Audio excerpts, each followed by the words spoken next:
higpitan. Tapos ang isa ay nakakamay.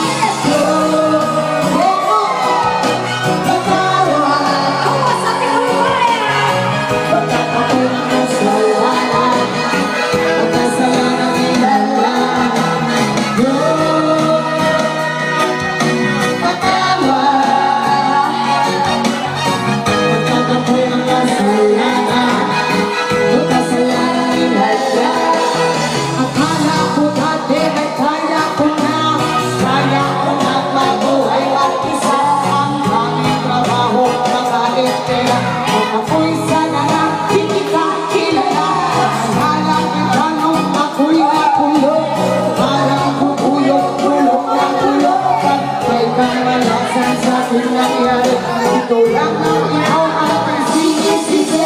Kung meron ibang sinong madali, sinong matulog.